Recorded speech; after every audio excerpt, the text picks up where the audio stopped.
Amidst towering trees and tranquil trails, people mysteriously vanish in national forests, leaving behind countless questions. Explore 5 disturbing disappearances that make you think twice before venturing into the wild. From tragic accidents to eerie paranormal tales, these stories reveal the dark side of nature's beauty.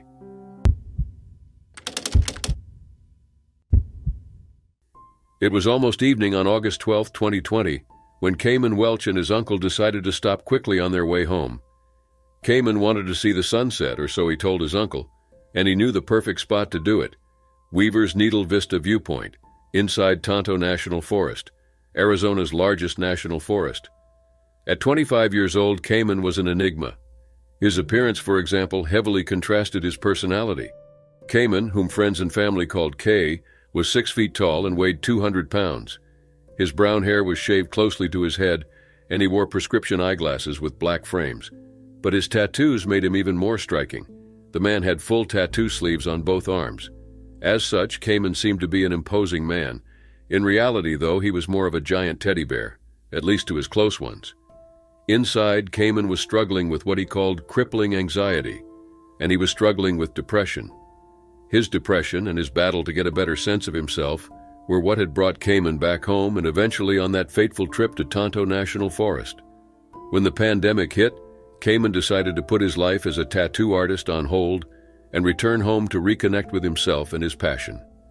Now home, the 25-year-old would often accompany his uncle on odd jobs, and that Wednesday, August 12, 2020, was no exception. The men left home heading to Tortilla Flats. Once there, they worked on some air conditioning units for most of the day. Fixing air conditioning units is very different from designing tattoos and inking them on the skin, but that's what Cayman did. Everyone in his family knew the young man had some things he was working through, but nobody knew the extent of it. Cayman often sent his mother short texts, letting her know whether he was having a good or a bad day. He was trying to be better. Shortly after the men finished the work, they got in their car. It was time to go home. But 25-year-old Cayman Welch had another suggestion. The evening was falling, and the sunset, he knew, would be a sight to behold. Why not watch it from somewhere beautiful? Together, the men decided to stop at Weaver's Needle Vista Viewpoint, at milepost 203 on Route 88. Once they got there, Cayman's uncle parked in the lot. It was about 7:15 p.m. Cayman then said something about wanting to see the sunset better and started walking southeast on the trail toward the peak, further into Tonto National Forest. In the meantime, his Uncle Brian started working on his car. The older man turned his head to focus on his task for a few minutes.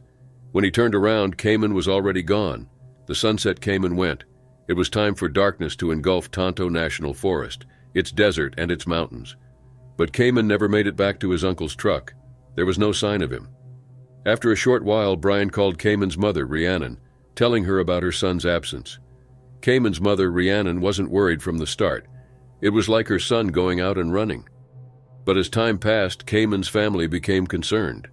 His mother remembered a comment he had made about how Cayman sometimes wished he could go somewhere where nobody would know him, and how he sometimes wanted to disappear.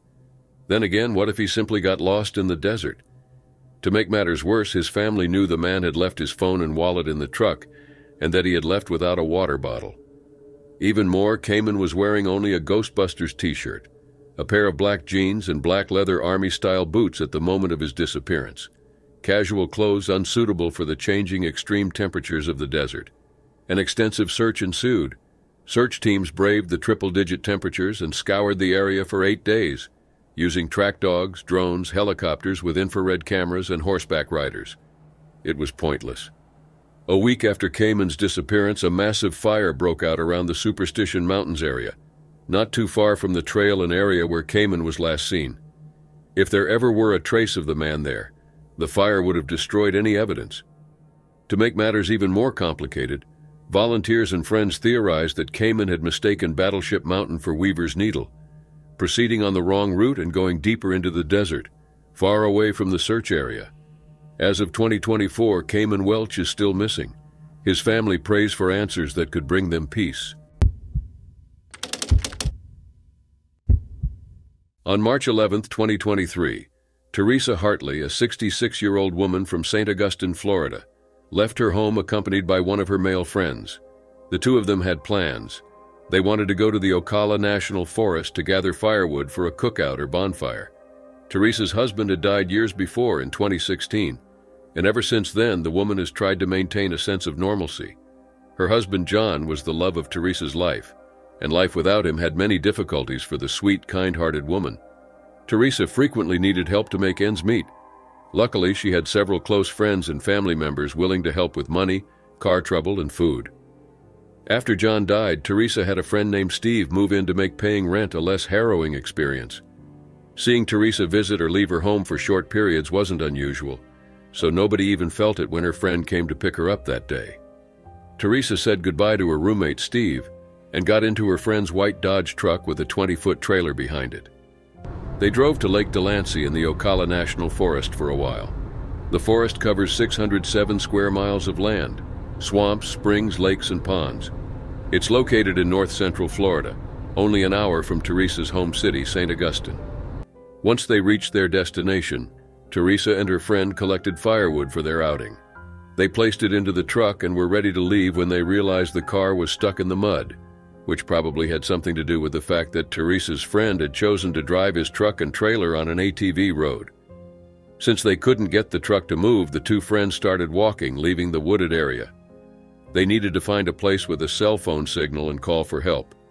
After a while, though, Teresa's friend decided that the woman's mobility issues hindered their efforts. He told her to return to the truck and wait for him there. The man continued walking, eventually calling his sister and asking her to pick him up. He said they returned to his truck, stuck near North Forest Road 88, to pick up Teresa. Except that the 66-year-old woman wasn't there any longer. Enter Robert Markwell, a longtime friend of Teresa. The younger man had grown up around Teresa and her husband, and had befriended her further in the years since John's passing. Robert and his girlfriend had been helping Teresa pay her bills. In recent months, the woman has been experiencing memory loss. She needed help, and Robert was glad to give it to her. He was also helping her remodel her home in St. Augustine. Robert and his girlfriend had been at the house that morning before Teresa left with her friends to collect firewood. Robert worked on the house there while his girlfriend helped the older woman make sense of some papers.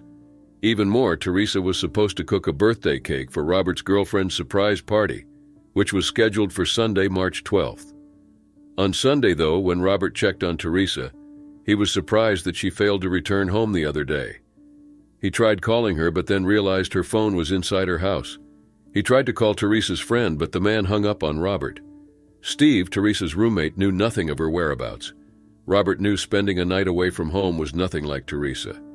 But he didn't alert the authorities straight away.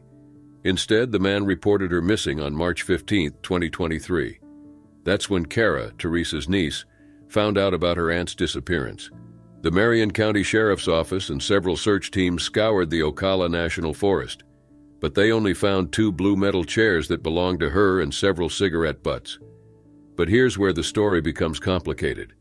Internet sleuths and Kara Hartley, Teresa's niece, put together some interesting theories supported by bizarre facts.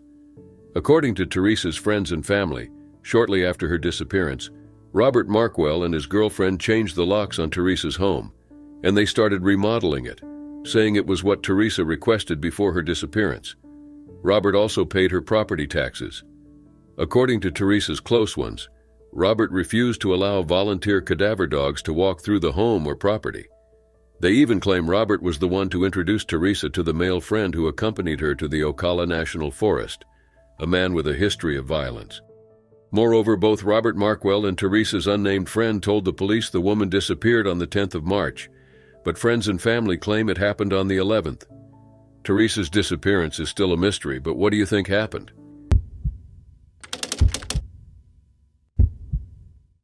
Sandra Hughes spoke to her family on June 26, 2020. The 54-year-old woman told them she planned a camping trip in the Sierra National Forest. The woman, who had moved to California only 6 months before, suspected she had COVID-19 and told her family she wanted to quarantine in the middle of nature, a decision that may be unusual to most of us. But Sandra Hughes was a trained survivalist, an extremely experienced outdoors woman who knew how to survive even in the harshest conditions. With its stunning mountain scenery and beautiful lakes, Sierra National Forest doesn't fit the bill for the harshest conditions. But that's not to say it doesn't pose its dangers. Still, Sandra Hughes decided, packed her supplies and gears, and dove her silver Saab into the forest. That's the only certainty we have. From there, the facts and details get murky. On July 2nd, 2020, hikers stumbled upon a campsite. They knew right off the bat something was wrong and decided to contact the sheriff's office to report it immediately. The campsite was incredibly messy, with supplies and gears strewed about. Once authorities arrived at the campsite, they discovered a folder containing several essential documents, including a birth certificate and a social security card. That's how they figured out it all belonged to Sandra Hughes. But there was no trace of the woman. Her tent was still there, but not her sleeping bag. Authorities contacted Sandra's family, but they hadn't spoken with the woman in days. Still, they provided crucial information. Sandra was a trained survivalist who would never leave her belongings in disarray. Leaving a mess behind was extremely out of character for her. Teams of volunteers began the search effort straight away, but they were still looking for a solution. Soon after, though, authorities received baffling information. A woman was seen crashing a silver Saab at less than 20 miles per hour. Witnesses saw the car roll into a ravine in Chiquito Creek, north of Sandra's campsite. They offered to help the woman, but she refused. She hung around the car for a while before walking off and disappearing once again. The car was found 2 days later on July 6th. The search for Sandra Hughes continued.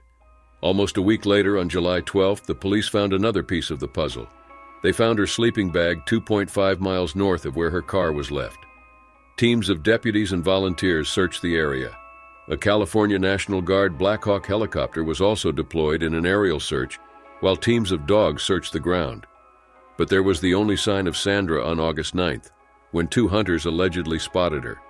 According to the hunters, they encountered a woman who looked just like Sandra. Same wavy brown hair, same brown eyes, same height, except that she was thinner. She was leaning on a tree along Road 5S01 near Portuguese Creek. The woman didn't wave them down, nor did she appear in distress. She didn't attempt to contact them or get their attention at all. This was the last sighting. In September, a month later, the massive creek fire affected Sierra National Forest. The fire burned many areas, including some near the reported sightings. But authorities kept on searching for the woman and followed all leads, including what sounded like a paranormal encounter. The Gorba family stopped for lunch in the area when their 3-year-old son, Caden, claimed to have seen a motionless woman lying face down with her legs straight up in a nearby meadow. According to him, the woman didn't speak or move. The family rushed to her aid, but there was nobody there. Once alerted, authorities searched the meadow but found nothing. Was it Sandra's ghost that Caden saw? Is the woman, a trained survivalist, still alive? Or is she gone? It was January 8, 2024, and Donna I. of Washington County, Missouri, was feeling unwell. The 44-year-old woman sometimes had limited mobility due to a medical condition and a history of mental health issues. That particular Monday, though, Donna suffered from a headache and general weakness. At about 2:58 that day, an ambulance was called, and Donna I. was transported to Washington County Memorial Hospital. At 44 years old, Donna had 3 children and was already a grandmother. She loved nothing more than spending time with her grandkids. She was very family-oriented and enjoyed watching and cheering on her grandkids in their activities. Donna worked several jobs as a young woman to support her growing family. She finally became a stay-at-home grandmother and cared for her beloved relatives. Donna arrived at the hospital at about 3:25 and was treated for her headache. The hospital staff released her from treatment and discharged her at 5:51, but she didn't go home immediately upon release. Instead, the woman walked to the emergency department lobby and sat down for hours until late at night, when hospital staff decided she needed to go home. It so happened that a Potosi municipal police officer was present at the hospital for an unrelated call for service. He was contacted by hospital staff and was asked to take Donna home. The police officer, however, believed Donna still needed medical attention. He was concerned about her well-being and asked the emergency department staff to reassess Donna. However, they should have done so and asked Donna where she lived. Afterward, the police officer requested a Washington County deputy to transport Donna. He couldn't take her home because her house was outside the city limits of Potosi. A Washington County female deputy arrived at the hospital and escorted Donna to her vehicle. They departed at 11:40 p.m. After a while, they reached Shirley School Road within Mark Twain National Forest, which spans 29 counties and represents a large percentage of Missouri's forested land. It was dark outside, and the deputy didn't know where Donna lived.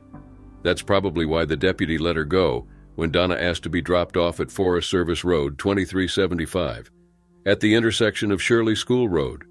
After all, Donna told her that was where she wanted out because that was the beginning of her driveway.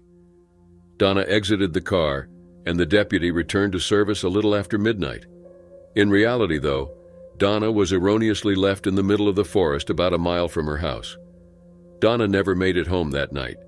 She was reported missing 2 days later on January 11th. Deeply concerned, Donna's family searched for the woman, combing through Mark Twain National Forest. They found something the very same day.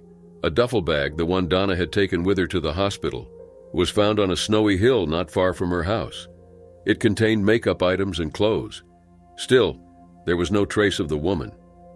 In the meantime, the Washington County Sheriff's Office also started searching. Multiple fire departments and dog teams joined the search. Trail camera footage revealed the presence of a green truck in the area near the time Donna was dropped off. The truck's owner was brought in for a police interview. The man told them he spotted Donna's duffel bag in the early morning hours of January 9th, but didn't contact authorities. He was released with no charges. After days of searching, Donna's body was found east of the initial search area, on a farm less than a half-mile south of State Route 8. The police investigation continued, mainly because so many details remained confusing. Why was there a delay in reporting Donna missing? Why did Donna ask to be dropped off in the forest? These are some of the questions that still lurk, waiting for answers. It was around noon on March 7, 2021, when Narina Avakian left her home in Glendale, California. The 37-year-old woman was an experienced hiker. She was used to hiking with large groups, but lately, she'd been hiking solo more and more. That day, she told her family she was going on a one-day hiking expedition in the Angeles National Forest, but she didn't tell them what route she was planning to take. The Angeles National Forest covers over 700,000 acres in the San Gabriel Mountains and Sierra Pelona Mountains. It's a beautiful place, but can also be dangerous, especially if the weather conditions are unfavorable. But that day, they started beautifully. The weather was fair, so the forest was dry, perfect for a hike. Except that Narina Avakian never returned home. Her family decided to notify authorities that she was missing, and thus a search ensued. But the fair weather didn't last long. Snowstorms ensued. Narina's family received a tip about the woman's car 4 days later. They found Narina's vehicle, a 2019 white Subaru Impreza sedan, parked at the Buckhorn Day use area along Angeles Crest Highway. However, with 5 trails starting from the parking area, authorities faced another problem.